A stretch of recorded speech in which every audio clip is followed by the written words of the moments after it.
Right now, somewhere in the modern world, a 53-year-old man is sipping a protein shake made from whey isolate, creatine monohydrate, and something called anabolic matrix.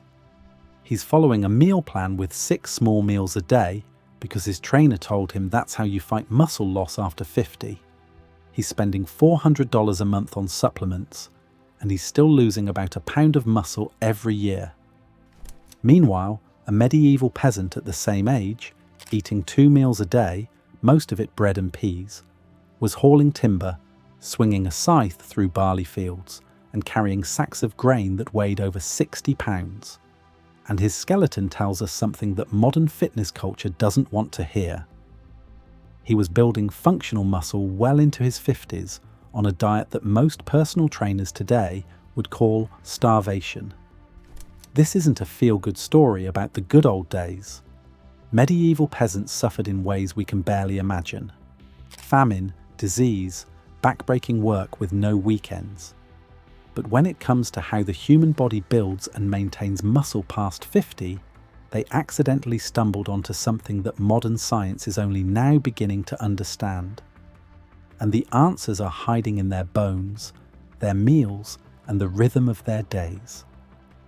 Let's start with what we know about the modern problem, because it's worse than most people realize.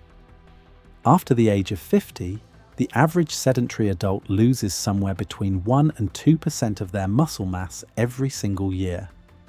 The Cleveland Clinic puts the baseline rate at 3 to 5% of muscle mass per decade after age 30, and up to 8% per decade in severe cases.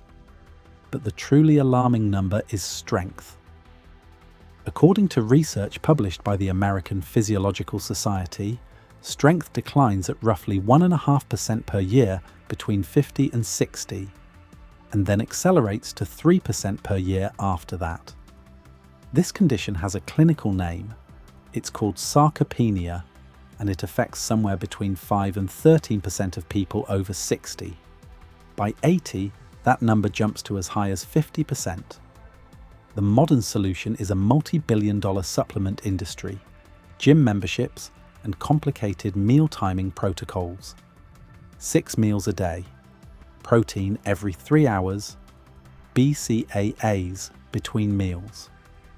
The idea is that your muscles need a constant drip of amino acids or they'll waste away.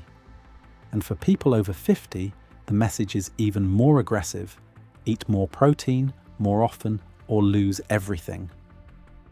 But here's where it gets interesting. Medieval peasants did almost the exact opposite of everything modern fitness recommends. And the archaeological evidence says their approach worked. For most of the medieval period, ordinary people ate 2 meals a day.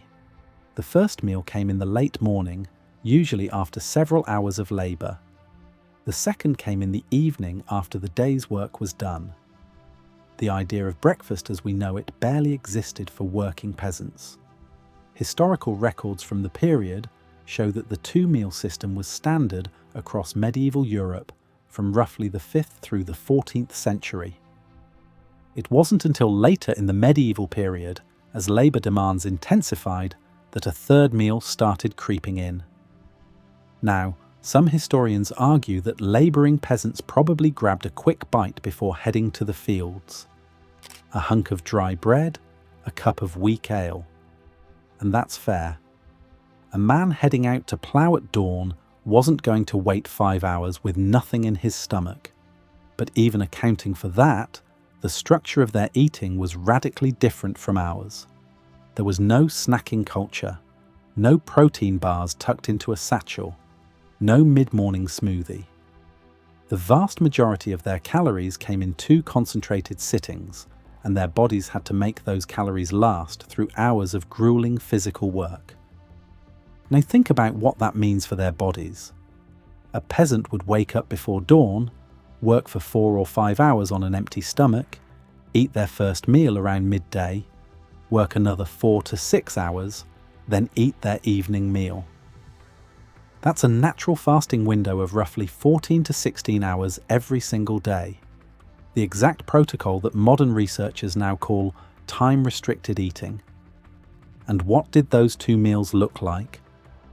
Not what you'd expect from a muscle-building diet. A prosperous English peasant in the 14th century would typically eat 2 to 3 pounds of bread, about 8 ounces of meat or fish, and wash it down with 2 to 3 pints of ale. The bread wasn't the white flour stuff we eat today. It was dense, dark bread made from rye, barley, or oats, packed with fibre and slow-digesting carbohydrates that released energy gradually over hours rather than spiking blood sugar and crashing an hour later. And then there was the ale.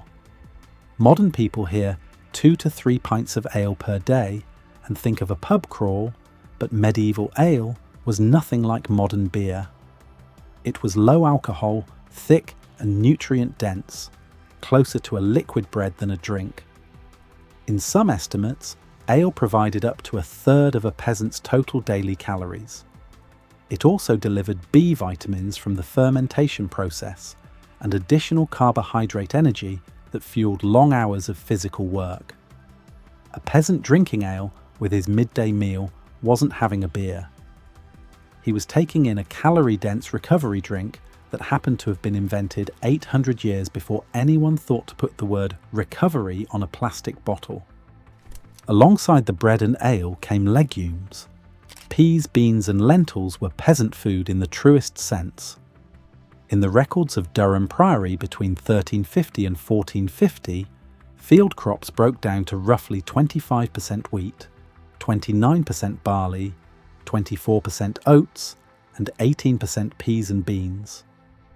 Here's why those peas matter more than any modern protein powder. Green peas contain all 9 essential amino acids. They're especially rich in leucine and threonine, 2 amino acids that cereals like wheat and barley are low in. And cereals are high in methionine, which is the amino acid that legumes lack. So when a medieval peasant sat down to a bowl of pea pottage with a chunk of barley bread, they were unknowingly creating a complete amino acid profile. No supplement needed, no nutritionist required, just centuries of dietary tradition that happened to be biochemically perfect. In terms of cost and availability, peas were roughly 8 times cheaper than meat or milk per unit of protein. For a peasant family that couldn't afford much animal protein, legumes weren't a compromise. They were the backbone of a genuinely effective protein strategy. There's another detail worth mentioning here. Fish played a bigger role in the peasant diet than most people think. The medieval church mandated fasting from meat on Wednesdays, Fridays, Saturdays, and during the entire 40 days of Lent. That's roughly half the year. On those days, peasants turned to freshwater fish, perch, pike, eel, along with dairy and eggs. Proteomic analysis from a study of a medieval monastic community at Dahlheim in Germany confirmed the presence of European perch proteins in dental calculus, dating to the 9th through 12th centuries. So the peasant diet wasn't just bread and peas. It cycled through multiple protein sources across the week, creating variety in amino acid profiles without anyone planning it. But protein alone doesn't build muscle. You need the signal that tells your body to actually use those amino acids for construction rather than just burning them as fuel. And this is where the medieval peasant's daily labour becomes the missing piece. A medieval agricultural worker wasn't doing bicep curls. He was ploughing fields behind an ox, which meant wrestling a heavy wooden plough through soil for hours. He was swinging a scythe in wide, sweeping arcs that engaged his entire posterior chain: back, shoulders, hips, legs. He was carrying harvest loads, splitting wood, digging ditches, hauling water from wells. These weren't sets and reps. They were hours of sustained full-body functional movement under load. The skeletal evidence backs this up in ways that are hard to argue with. Osteologists, scientists who study bones, can read a person's physical history from their skeleton because every muscle leaves marks on bone. Larger muscles create larger attachment sites, visible to a trained eye. And research on pre-industrial skeletal remains shows something remarkable. Compared to the average modern human, a pre-industrial farmer or fisherman, male or female, was significantly more physically robust. They had denser bones, larger muscle attachment sites, and a more compact skeletal structure overall. A 2016 study published in the Anatomical Record examined bone microstructure in a large medieval English sample of 450 individuals from 2 different socio-economic groups. Researchers measured osteon population densities, Haversian canal dimensions, and femoral robusticity. What they found was that bone architecture varied significantly between social groups, reflecting different physical demands and lifestyles.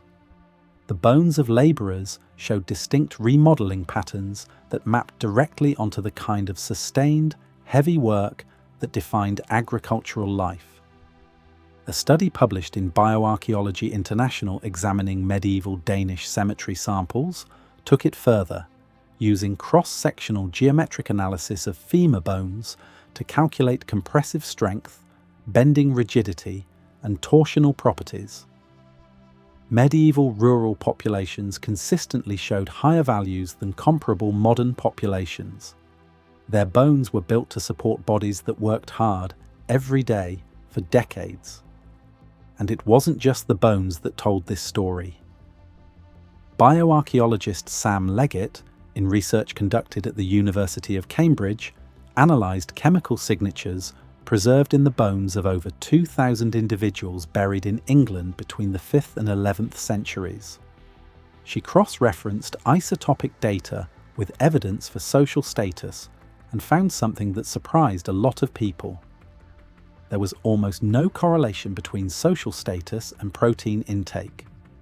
Peasants and elites were eating remarkably similar diets, both heavily cereal-based. The idea that lords feasted on meat while peasants starved on gruel turned out to be more fiction than fact. For most of early medieval England, everyone was eating grain and legumes. And the peasants, with their physical labour on top of that diet, were arguably getting the better deal when it came to body composition. And here's the part that connects everything. Modern research is discovering that the medieval peasants' accidental lifestyle, fasting overnight, eating 2 large protein-rich meals, and performing hours of functional physical labour, actually triggers a specific biological cascade that's almost perfectly designed to preserve muscle in aging bodies. It starts with something called autophagy. When you fast, when you go 14-16 hours without food, your cells activate a cleanup process. They break down old damaged proteins and cellular components and recycle the raw materials. A 2025 study published in Nutrition and Metabolism confirmed that intermittent fasting regulates the mTOR autophagy axis in skeletal muscle, and that moderate fasting protocols actually promote muscle growth and differentiation. The key word there is moderate. Short-term mild fasting upregulated markers for muscle growth. Severe fasting suppressed them. This is exactly what the medieval peasant experienced. Not starvation. That was a separate and terrible reality during famine years. But on a normal working day, a peasant experienced a moderate overnight fast, followed by a large protein-dense meal. That pattern created a cycle. Fast, clean up damaged cells. Eat, flood the system with amino acids. Work, give the muscles a reason to grow. Repeat day after day, year after year. Now here's where the leucine trigger comes in, and this is what makes the 2-meal pattern potentially superior to the modern 6-meal approach for people over 50. A 2021 systematic review published in Frontiers in Nutrition evaluated something called the leucine trigger hypothesis. Of 29 studies reviewed, 16 supported the idea, and 13 of those 13 were conducted in older adults. The hypothesis works like this. Your muscles don't respond to a constant trickle of protein. they respond to a threshold dose of the amino acid leucine. For older adults, that threshold is about 3 to 4 grams of leucine per meal, corresponding to roughly 25 to 30 grams of total protein per meal. When you eat 6 small meals a day, each one might contain only 10 to 15 grams of protein. None of them hits the leucine threshold. Your muscles never get the signal to build. But when you eat 2 large meals, the way a medieval peasant did, each meal easily clears that threshold. 2 strong signals per day. 2 full rounds of muscle protein synthesis. Researchers at the University of Texas found that leucine supplementation at about 4 grams per meal, 3 times a day over 2 weeks, chronically improved muscle protein synthesis in older adults consuming just the recommended daily allowance of protein. Medieval peasants eating 2 to 3 pounds of bread and a serving of peas or beans at each meal were likely consuming 25 to 40 grams of protein per sitting. They were hitting the leucine trigger twice a day without knowing it existed. And then there's the exercise component. Modern research from a 2024 study published in Frontiers in Aging compared traditional resistance training, the kind you do in a gym with machines and free weights, against functional resistance training in older adults.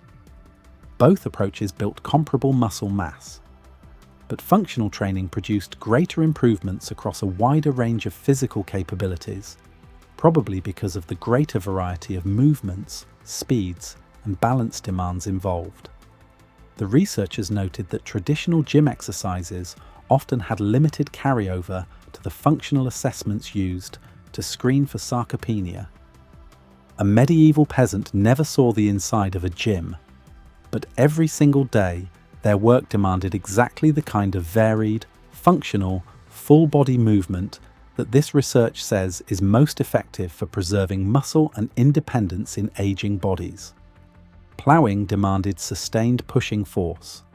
Harvesting demanded rotational power. Carrying demanded loaded walking. Chopping wood demanded explosive upper body strength. They weren't training for a sport. They were training for survival. And survival, it turns out, is the best training program ever designed. So what can we actually take from this? You don't need to become a medieval peasant. Nobody's suggesting you plough a field by hand or give up modern medicine. But the pattern is worth understanding because when you strip away the romanticism and the suffering, the core mechanism is remarkably simple. The human body after 50 doesn't need 6 meals a day. It doesn't need a constant drip of protein. It doesn't need a gym full of machines that isolate individual muscles. What it needs is what it evolved with: a natural fasting rhythm that triggers cellular cleanup, 2 or 3 substantial meals that deliver enough protein to cross the leucine threshold, and that means real food, not powders. Beans, lentils, eggs, fish, whole grains eaten together. The same combinations that peasant families relied on for centuries. And then hours of varied functional physical work that gives muscles a genuine reason to stick around. Not a treadmill, not a leg press. Carrying things, lifting things, walking under load, digging, chopping. The kind of movement that asks your whole body to show up, not just one muscle group at a time. The medieval peasant didn't have a choice. He ate twice a day because that's all there was. He worked his body hard because the alternative was starvation. He ate peas and barley bread because meat was for lords. But his body didn't care about the reasons. His body just responded to the signals. Fast, eat big, work hard. And those signals kept his muscles working decades longer than the average modern gym membership ever will. The bones don't lie. 450 medieval skeletons from England. Thousands of isotopic analyses across Europe. Femurs with bone density that puts modern sedentary populations to shame. These people were not frail. They were not weak. They were built by bread and beans and brutal work, and they carried that strength into ages that most modern adults have already surrendered to the couch. Maybe the most expensive thing in fitness isn't a supplement. Maybe it's the belief that we need one. If you found this interesting and you want to see more deep dives into how our ancestors solved problems we're still struggling with, go ahead and hit that subscribe button.